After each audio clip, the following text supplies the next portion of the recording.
Pretty amazing. Does anybody want to read Joshua 10:1-15? Does anybody have a Bible with them by any chance on their phone? Joshua 10:1. As soon as Adonizedek, king of Jerusalem, heard how Joshua had captured Ai and had devoted it to destruction, doing to Ai and its kings as he had done to Jericho and its king, and how the inhabitants of Gibeon had made peace with Israel and were among them. He feared greatly because Gibeon was a great city, like one of the royal cities, and because it was greater than Ai, and all its men were warriors. So Adonizedek, king of Jerusalem, sent to Hoham, king of Hebron, to Piram, king of Jarmuth, to Jepiah, king of Lachish, and to Debir, king of Eglon, saying, "Come up to me and help me, and let us strike Gibeon. For it has made peace with Joshua and with the people of Israel." Then the 5 kings of the Amorites, the king of Jerusalem, the king of Hebron, the king of Jarmuth, the king of Lachish, and the king of Eglon, gathered their forces and went up with all their armies and encamped against Gibeon and made war with it. The men of Gibeon sent to Joshua at the camp of Gilgal, saying, "Do not relax your hand from your servants. Come up to us quickly and save us and help us, for all the kings of the Amorites who dwell in the hill country are gathered against us." So Joshua went up to Gilgal, he and all the people of war with him, and all the mighty men of valor. And the Lord said to Joshua, "Do not fear them. For I have given them into your hands. Not a man of them shall stand before you." So Joshua came upon them suddenly, having marched all night from Gilgal. And the Lord threw them into the panic before Israel, who struck them with a great blow at Gibeon, and chased them by the way of the ancients to Hebhoron, and struck them as far as Azek and Mekkedah. Okay. It's got all those hard words. I shouldn't say hard word. I choose well. I have Craig reads the parts that I can't pronounce. 10. You want me to go through 15? If you want to get through 15, that'd be Okay. good. Or if you want somebody else to No, pick up it's either all right. one. Okay.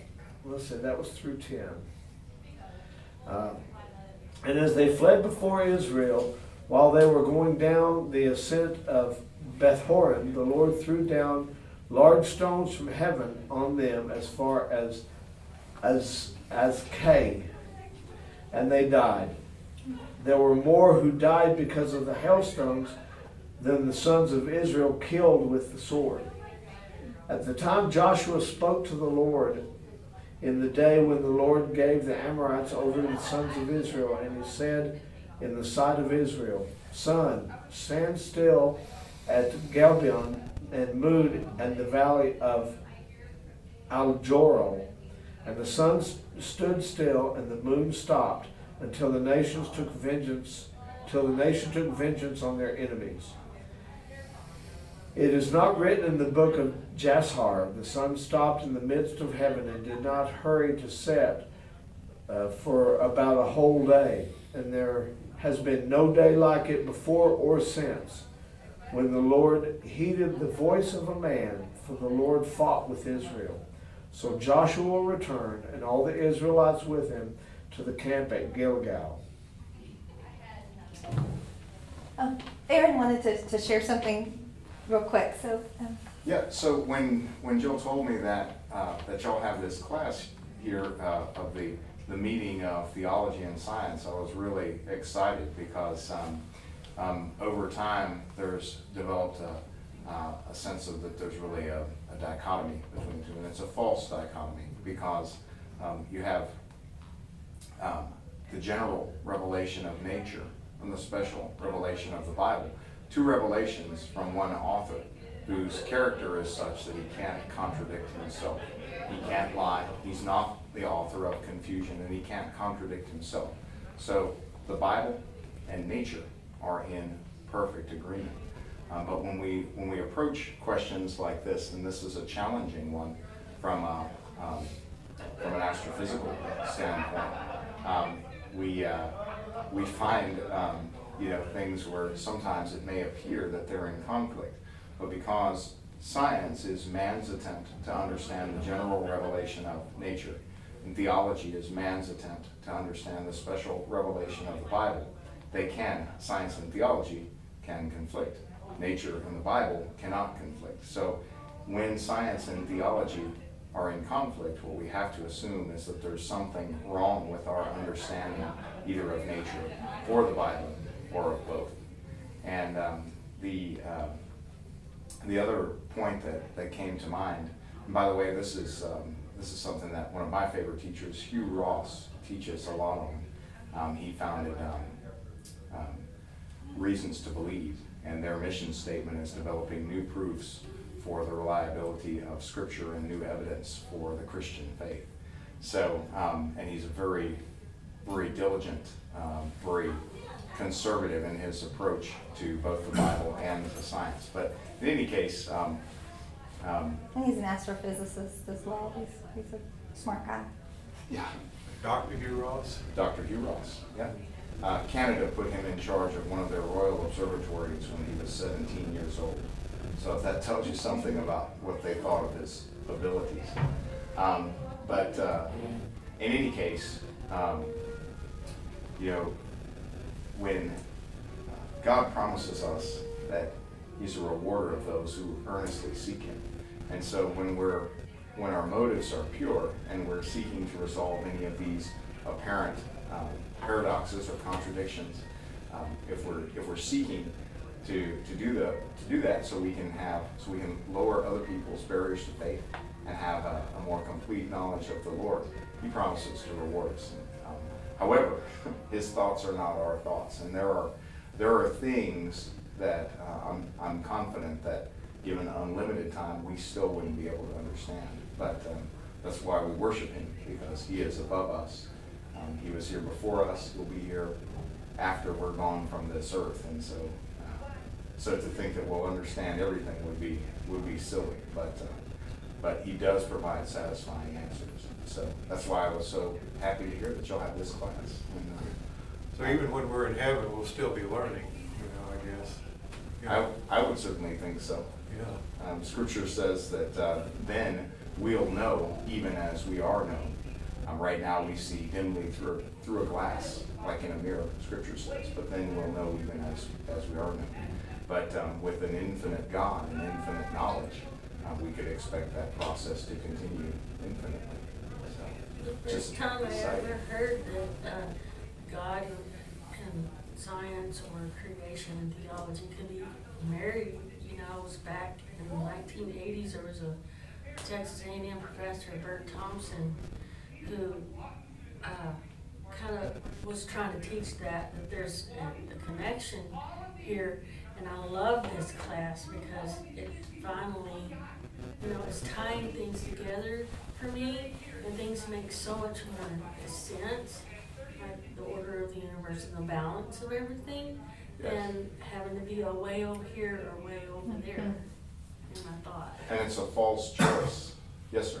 Well, I'm just going to say, you always have to realize that we are still in such a learning curve, even on science, because when I was growing up It's a in moving the target. 60s and 70s, things that were taught as fact, all of a sudden aren't fact anymore.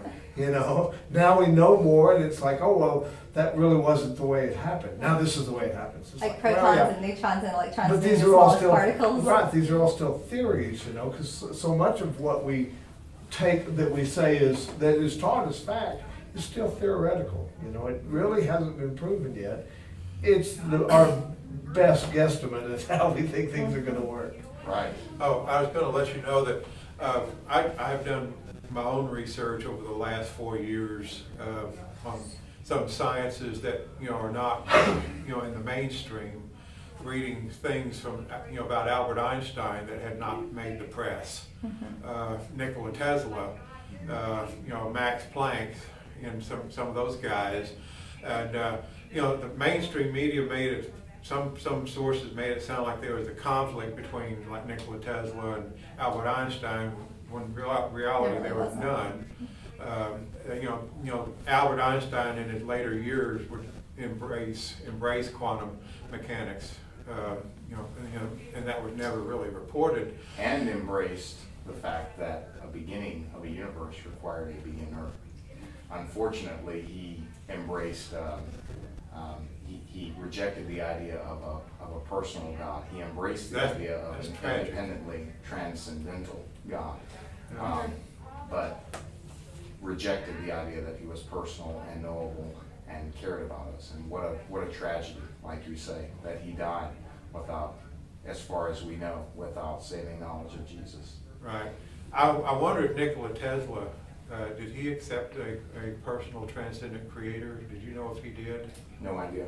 I have read some things about his spirituality, and it was like he was searching for God, and he knew he was out there, but he didn't find it in concrete, tangible ways in churches that thought within the box. The churches of that time were not Aldersgate type churches. That's a great point. I'm sorry to interrupt, but it dovetails nicely with what you said about the fact that science and faith are not mutually exclusive. That's actually a very modern idea. Scientists from the age of enlightenment would be appalled that in modern day we've separated the two, because actually the scientific method was derived from an understanding of Genesis. 300 years ago, 200 years ago, scientists, most of our preeminent scientists were Christians. And so that's, I'm glad to see that we have classes like this to I wish we could go back, reestablish the link. near the end of the lives of Albert Einstein or Nikola Tesla, and teleport them to our time. They would probably love Aldersgate, and maybe Albert Einstein would not have become an atheist, and Nikola Tesla would have well, he was not an atheist. He would have, I think, found what he was looking for, because he was an out-of-the-box kind of person, and Aldersgate is an out-of-the-box kind Amen. of. Right. I don't think Albert Einstein was an atheist. I think he just, I think that he never knew a personal relationship with God, which is sad, because that's kind of accepting the big tough stuff, but not the warm and fuzzy. I don't know, for lack of a better way to say it, not the part that improves our Kind lives. of like But Hawking. Yeah. what's that? Kind of like Hawking. Stephen Hawking. I understand, and I could be wrong, but I understood Albert Einstein to have a greater knowledge of God than Stephen Hawking. I think Stephen Hawking is agnostic from everything I can understand, but I could be wrong. If that, At some even. point, If that, yeah, at that's some true. point, he's going to get that Dr. Phil kind of thing when God looks at him and says, How's that "So, working for how's you?" that working out for you?" That's funny. Okay, so jumping right into this, the long day of Joshua is a really hard miracle to understand. How can the planet screech to a halt when it spins at 1,000 miles per hour? Think what happens to your passengers when you stop a car quickly. Ensign Burrow will show you how it was done, hopefully. The answer is in the text itself, and he really looks at his doctorate, has a doctorate in rabbinics, and so he looks a lot at the linguistics of what it's saying to us in ways that we can't quite understand. The members of the Magicians Guild can be expelled for explaining what they do, and perhaps you think that Ensign Burrow should keep quiet and leave this as a mystery. But he puts the blame on the author of the book of Joshua because he left us the clues. And so he's basically saying, from the text itself that we read, we can figure out what happened. The long day of Joshua was a day of extraordinary miracles. It started with a miracle of human endurance after an all-night march. Previously, they took 3 days to travel from Gilgal to visit Gibeonites 9:17. But when the Gibeonites called for help, they ran all night to get there, 10:9. They arrived in the morning and started fighting. Boxers are exhausted after a few 2-minute rounds, but they keep going all day. This was, I think, a miracle of human endurance. And God miraculously fought on their side by dropping hailstones on the enemy. The storm was certainly a miracle created by God because it was so specific. These huge hailstones killed more enemies than those who died in the fighting. Joshua 10:11. As they fled before Israel on the road down from Beth Horon to Azekah, the Lord hurled large hailstones down on them, and more of them died from the hail than were killed by the swords of the Israelites. It looks like the hail only fell on the enemy and not the Israelites chasing them.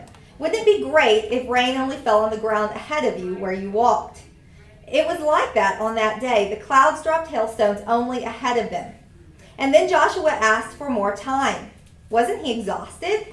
He'd been yomping up all night, been fighting all day, and he wanted more. Well, he knew that if the enemy escaped, they'd be back. He wanted to finish it. And that's how the biggest miracle of all came, when the sun refused to set. It was already late, the moon was already visible, and the sun was setting.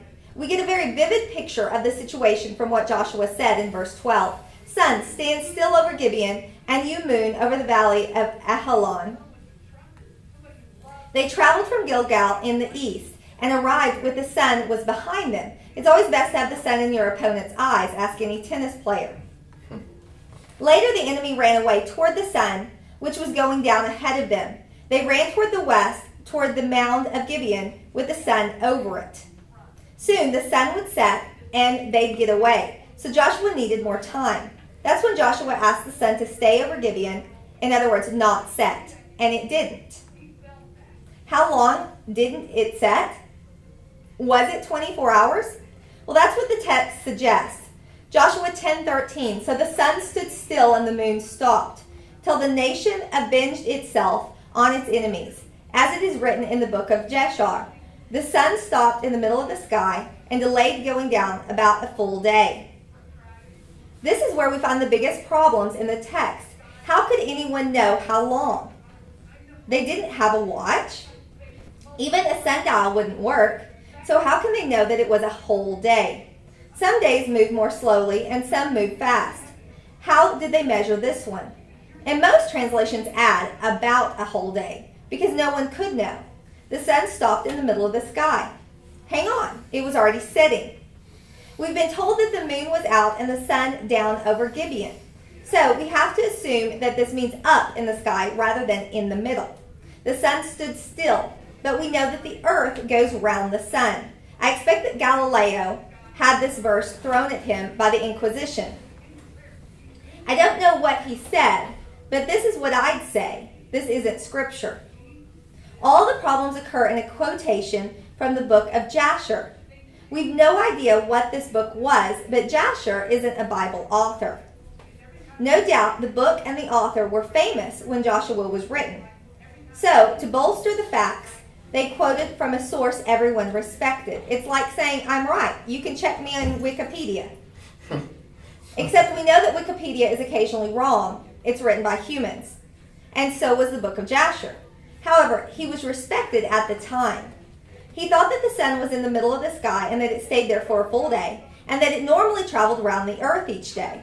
He thought this, and the Bible quoted him, but that doesn't make him right. This reminds Instone Brewer of another problematic non-biblical quotation from the Bible. The ancient Greek poet Epimenides said, Cretans are always liars. And Paul warned Titus, who was working in Crete, by quoting this, Titus 1:12. Does the quote make it true? Well, there are two big problems with this saying. First, a lot of Cretans assert that they do tell the truth, at least sometimes. Second, Epimenides himself was a Cretan. So, is his statement true? Stop worrying. It isn't scripture. It's a quoted source, like the book of Jasher. So what do we know? We know Joshua wanted more daytime, and he got it. We know that the sun didn't set and that Joshua's men were able to carry on fighting. For how long? We don't know. Where was the sun? We don't know. Joshua knew, or thought he knew, and told us it stopped in the sky for a whole day. And he looked, and he said that the sun stood in the middle of the sky. But Instone Brewer doesn't believe him. Yes, I know that the internet abounds with stories of NASA finding a lost day. I'm afraid it's an urban myth. The wonderful Snopes site has traced the origin. There's his reference. It is Harold Hill who described himself as a consultant engineer at NASA. Well, this is kind of true. His firm serviced the electricity generators at NASA. He wasn't an astronomer, as his confused and conflicting story makes plain. He says that he overheard a conversation about finding a lost day calculations. But this makes no sense because there's no data that this could come from.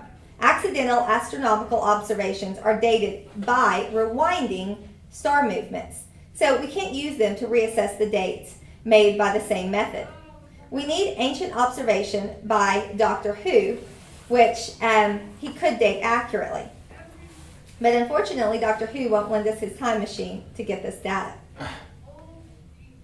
But let's assume that Joshua was right. How would that work in practice? Well, the Earth would have to decelerate from 1,000 miles an hour to 0 rather fast. If it decelerated like a car on an emergency stop, it would take 17 minutes.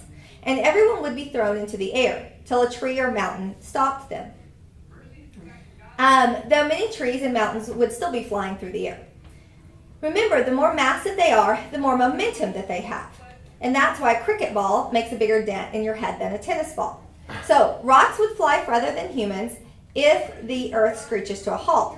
If deceleration was slower, it would cause earthquakes and volcanoes, etc.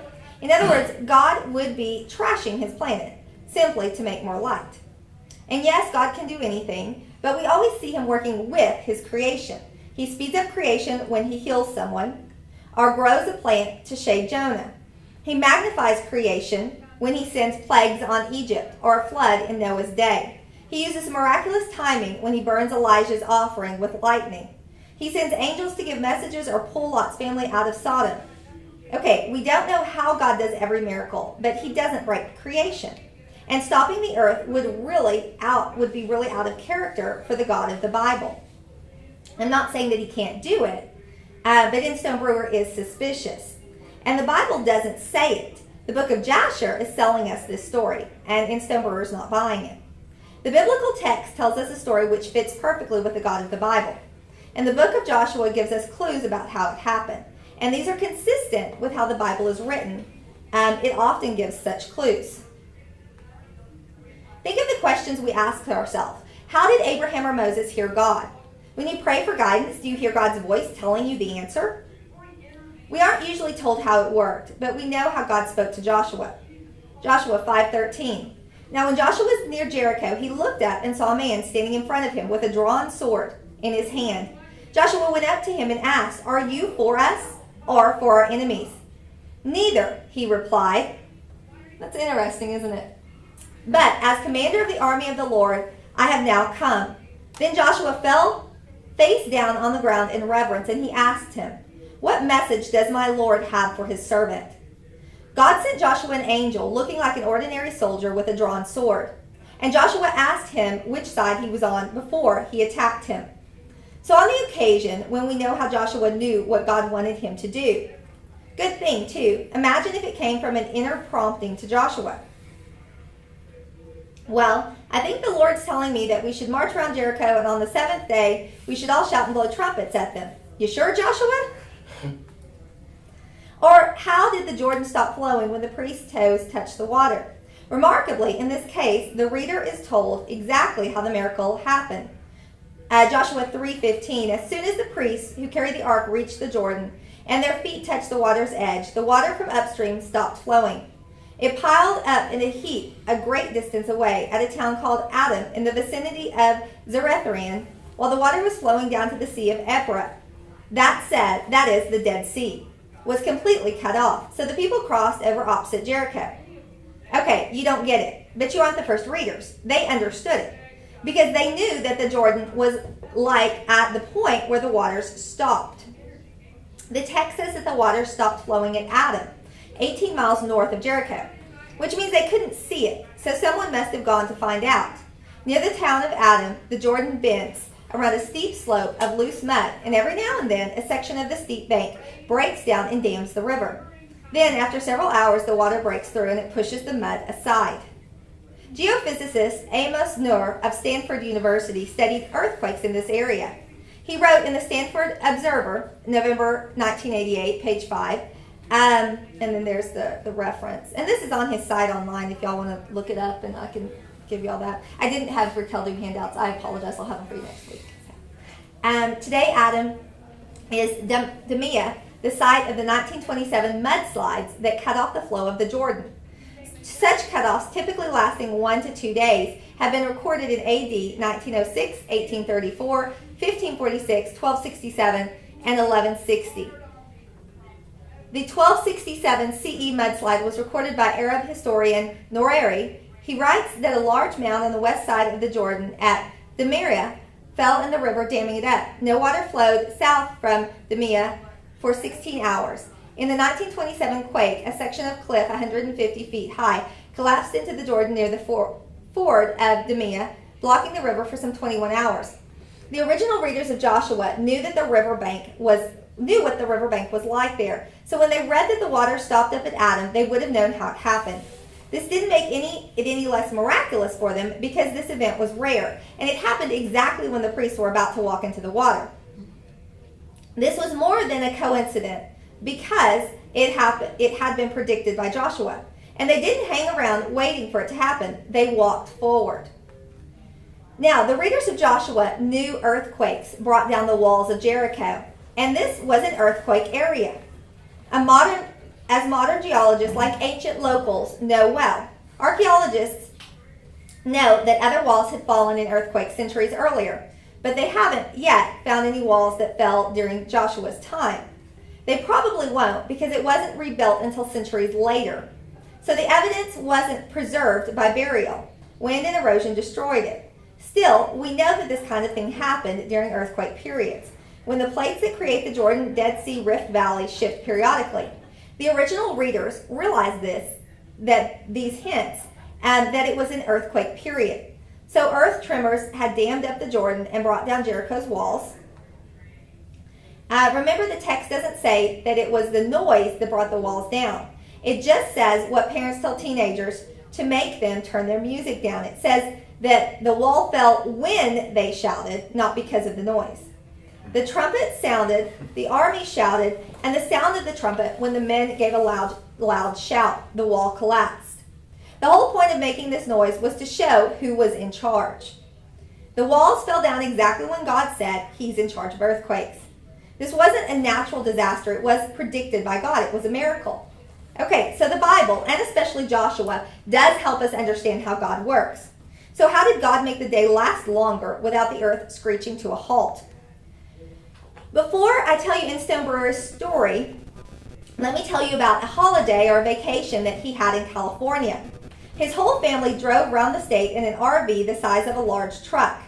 He foolishly drove it up the winding coastal road from LA to San Francisco, then up the endless steep over the Yosemite Mountains, and then all the way south through the deserted High Sierras and Lake Isabella. They could see something was wrong when they drove up to this popular location. The car park was empty, and unlike them, everyone else had heard the terrible news. The mountain by the lake was ablaze with the worst forest fire in recent memory. Fortunately, they were on the opposite side of the lake, so they could watch in safety. They could see the helicopters dropping bathfuls of water on it without any effect. Above the fire was not only smoke, but a mile-high cloud created by warm air. The evening arrived early because the sun fell behind this hugely tall cloud. And it made the most glorious sunset. The sun shone through the vast areas of cloud. But the sun seemed to refuse to set. The clouds kept glowing hour after hour. So we stood there and watched the mountain burn, thinking of the firefighters.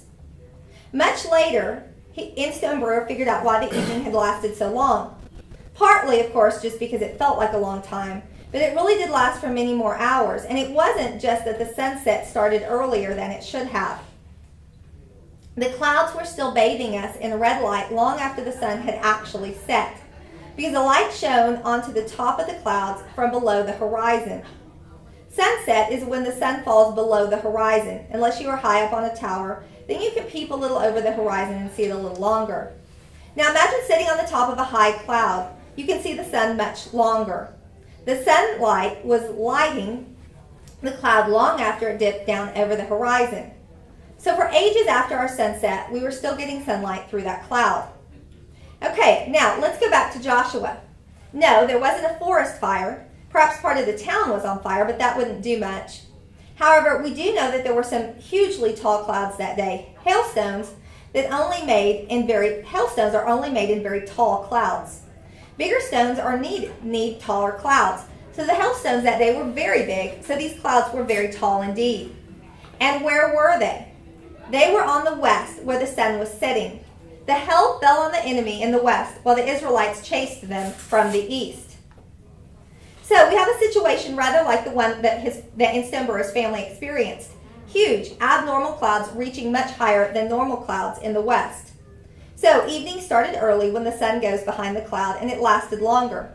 It doesn't just last a long time because the sun is obscured behind tall clouds. It lasts long after the normal time of sunset because the sunlight is reflected. The sun hits the top of the clouds, which reflects daylight for hours after sunset. What we learn from this is to read the Bible text seriously and carefully. We have a great God who cares for us and cares for the planet. He wouldn't cause worldwide destruction to win one Israelite battle. Not when he can carefully and exactly bring the exact help they needed. Huge clouds to fight the enemy with hailstones extended the daylight hours. God treats us as his intelligent children and leaves clues in the Bible to follow, telling us clearly how the Jordan was stopped and hints about other events. This doesn't make him less miraculous. He is certainly in charge of all creation. But it does tell us about God's care for the world and his loving plan for us. Okay. You know, a few things come to mind with me right off the bat is the aspect of the hailstones only hitting on certain people. Mm-hmm.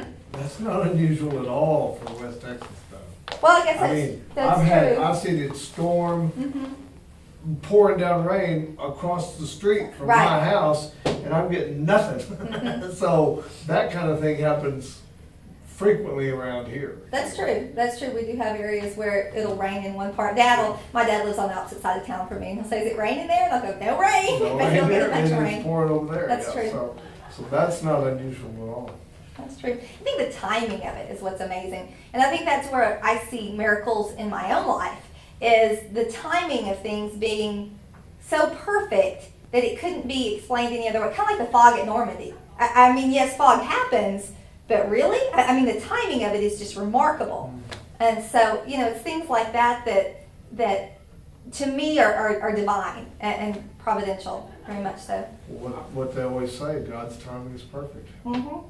And I love it that he works within the rules and the laws of nature that he That established. he established, they're right? his I do rules. too. Yeah. I do too. Well, and bear in mind too, one example that comes to mind is, you know, gravity is a law. And yet airplanes and birds fly. Well, that's true. And That's very true. there's no harming of the law of gravity, but the laws of aerodynamics allow planes and birds to temporarily supersede the law or fly in spite of it. So, and there are things that we still have to learn about physics. Right, but I still think that God can operate above his rules. Oh, it's, I mean, there are rules that we don't know about that operate higher than what science knows. right. Yeah, I kind of still think that God might have used something like a inertia dampener when he stopped the earth, to keep things from just flying forward. Right. And I think that is physics right there, stopping inertia. I'm not trying to knock. Yeah, knock no. I mean, we're all. David Instone's logic. Discussion is what makes this a good class, but Even Snopes could be wrong. sure, sure. Yes. And then I have another, something that kind of comes to mind, but I don't know if it makes sense or not. What time of year was it? Well, that's a good point. Because the summer solstice is around June, the longest day of the year. Well, that's true. It might have an effect. And then if you had a storm. Storm in that as well, right? I don't know the time of year. But he could work within the natural and you know, above the natural. Sure. You know, because, you know, what we know is natural is just a little grain of sand. Right. You know, we don't know anything above that. I think that what helps me is, because I look at this class very much from a point of evangelism almost, just because that's kind of how I'm wired. And I think God can obviously do anything that he wants to do. But I think if you can explain things in the natural that someone who doesn't have, you know, that's maybe on the fence about their faith, I think you can remove some barriers. And I think that's helpful. That's why this sort of thing is helpful to me. Because you know, in reading through all this the first time, I could how do I say it? That's a bad way to say it. My faith in God superseded what I read. I could say, you know, I don't understand this, but sure, I'm going to trust it. Because I'd seen God work in my own life so many times through the years that I knew he was real, and I'd seen him just show up in amazing places and ways in my life. But it helps me and it strengthens my faith to read things like this, because then I don't have to do that. You know, there's not anything there to overcome. You can just go, okay. But I think sometimes that he wants the non-understanding because faith. I mean, just sometimes he needs us to have Just the the trust in. blind faith, the trusting in faith, and to let go and not have to try to explain everything and not have to try to understand everything. Right. You know, and in many places in the Bible, you know, he wants us to have faith like a child. Just accepting. Right. Not having to worry about exactly how it works or why it works. Just trusting and accepting that. Which It does. is very true too. Although it's neat, the verse that talks about how his creation points to him. And it's cool when we learn more about creation and science and things like that when it does point to him. That I think is kind of fun. And there are a couple, Psalms 19:2 says, "The heavens are declaring the glory of God, and the earth is showing his handiwork. Day and day utters speech, or pours forth speech. Night and night shows knowledge. There is no speech nor language where their voice is not heard." And then in Romans chapter 1, it says, "That which may be known of God is clearly revealed through the things which have been made." And so, accepting your point about he leaves room for faith, and indeed requires faith. Without faith, it's impossible to please God. But the value, to dovetail on your point about evangelism, the value of apologetics, and especially apologetics that focuses on creation and focuses on hard things from the Bible that involve the laws of physics. The value in that is that there are folks out there who use their scientific objections as excuses, barriers to the faith. I personally think that they are excuses, and that in most cases, guys or people that have those, that raise those objections, are doing it to answer their own conscience, the emptiness that's there, because we all have a God-shaped hole in our heart. But it is good to be able to develop and share satisfying answers. Not that those things would, if it's an excuse, no amount of answers will address that. But it takes the excuse away, so that when the Lord draws them, they simply have to confront who he is and who they are and respond from there. But that's right. And the thing is, though, and what science needs to realize is that we are still so much discovering new things that are helping us understand how this works. I mean, the new background radiation is one of the newer things that have been discovered. I was reading about the black holes and the two different theories between quantum theory and Hawkins on actually how a black hole works, and we still don't know, whether it's, Hawkins is saying that there's actually things, that particles that can be split off, and part of them can escape from the gravitational pull of a black hole, whereas quantum physics says that it cannot. So we still don't understand how things are put together. And I've always said this in this class, I think that God is so big and so much more than we can fathom. I mean, even in the early days, you couldn't look upon God because it would kill you, just the sight of him, because he is so much. And I think that how he put all of this together is so much above and beyond us that even now our little pea brains cannot grasp it. We just don't have what it takes to grasp because it is so much bigger than us. And yeah, and you know, and in agreement with you, God does use natural methods, you know, to minister to and bring his children closer to him, because our brains are so finite. And you mentioned this before, you know, that, you know, God uses simple lessons, you know, so that way we can He understand. teaches us like children, you know. He has to, because we are children. Yeah. I'm sorry. go ahead. So I'm just saying that in a way of using all this knowledge and the fact that there are some people that don't need, that use a lot, gravitate more to applying their faith. Mhm. And then those that are more on the intellectual side that would need a little bit more explanation. So I think with this kind of information, knowing science versus the hugeness of God as a Christian believer, the Bible just says, have an answer in and out of season, always have an answer. And so, With gentleness and respect. yes, and so, you know, I personally don't need all the huge answers to have that faith in God, but I do like the knowledge, because when somebody comes and asks me about what I believe, then I can use the words and the knowledge, but not to convert them or, you know, explain God to them, because that's God's work, right? But that is just, I'm just a tool to kind of just point them in the right direction. In terms of if they need that knowledge, or if, you know, they can't just exercise their faith. But And it's- so we can never, yeah, I mean, that, in a way, God knows everything, and there's that faith component, but also he gave us a brain and knowledge He and words did. too. And that's our thing, you know, always seeking knowledge, and, Mhm.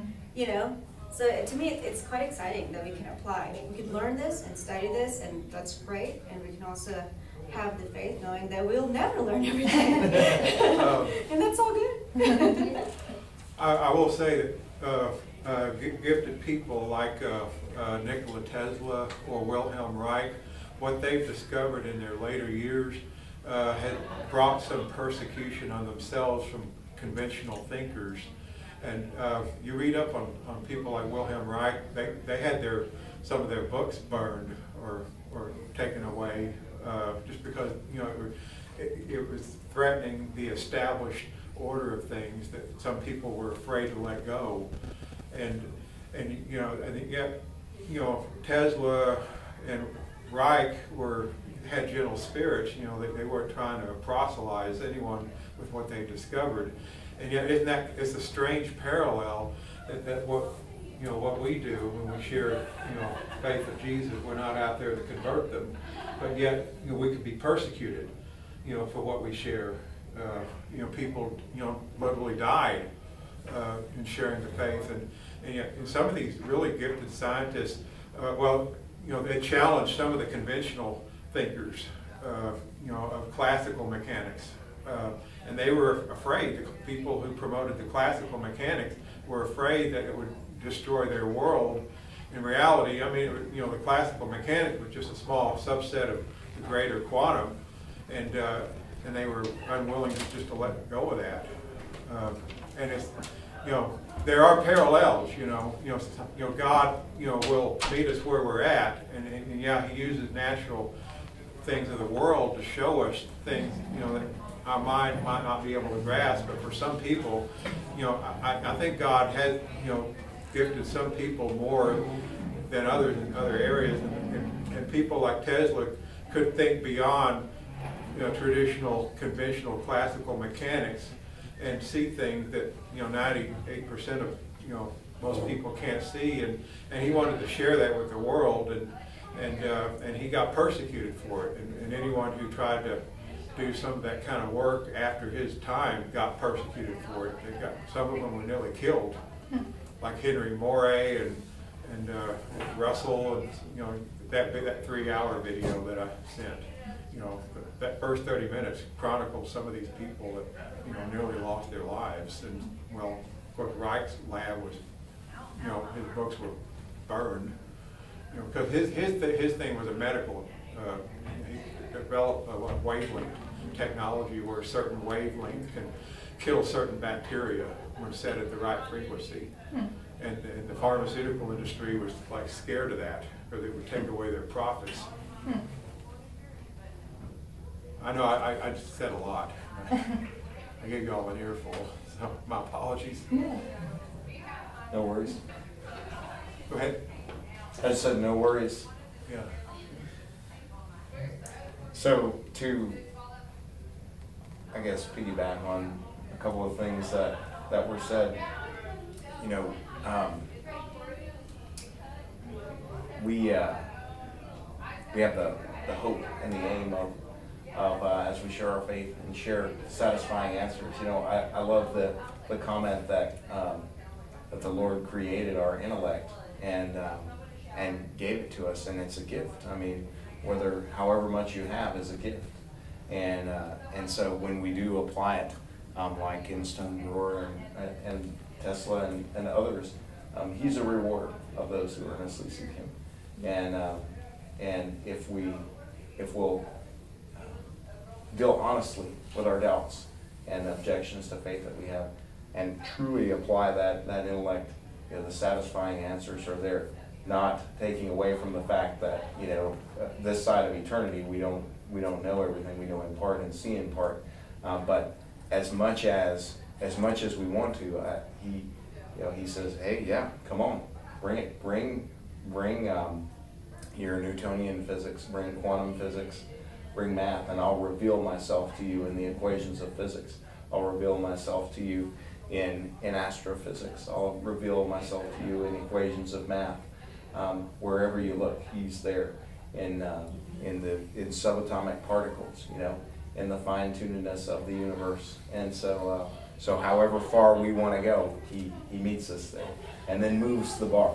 And it's interesting because my mind's not necessarily wired like that, you know, but like with the Genesis Code. I don't know if you've seen that movie. That's an amazing movie. It's truly an amazing movie because it talks about how time changes from the beginning of time to where we're at now. That time's not a constant. Time dilation. Right. And so, but when I saw that, the movie, it was kind of slow at first because the acting wasn't that good. And then when it got into this, I was like, okay, I found myself sitting on the edge of the seat going, okay, now, let's stop this and back it up. I'm going to watch this again. I can almost wrap my head around it. I had to watch that thing 4 I times. can So did almost wrap my head around it. It makes sense, but it's like, because I'm not a physicist and I don't really have a whole lot of training in that area, but it made sense, you It know. finally started to make sense. you know?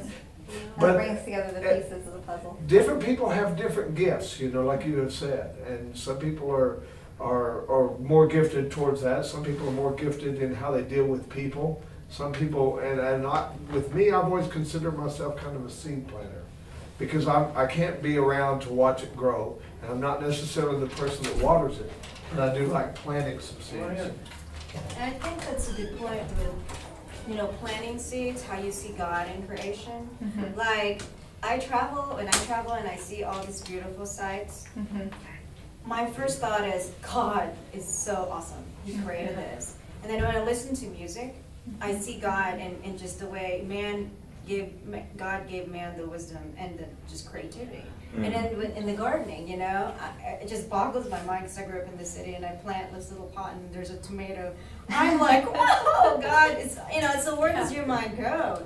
Does it reveal the glory of God? Does it bring you closer to Him? You know, I think ultimately that's what, you know, why we endeavor to do these things and have knowledge and do things and be creative and learn is because we're trying to find God, you know, to fill that hole, so to speak. And all these, it's sad that these scientists in their endeavor miss it.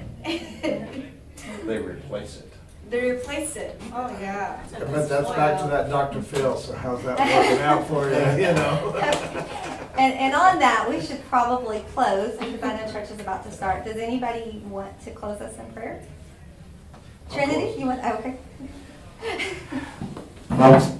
Dear Lord, thank you so much for all the gifts that you've given us. The gift of fellowship, the gift of knowledge, the gift of being able to interact with folks. Thank you for the gift that you gave us of your Son that has given us the ultimate prize in a knowledge of you and a relationship with you. Help us to grow in that daily as we go about our life. Thank you for this class, for this church, for this fellowship. In Jesus' name, amen. Amen.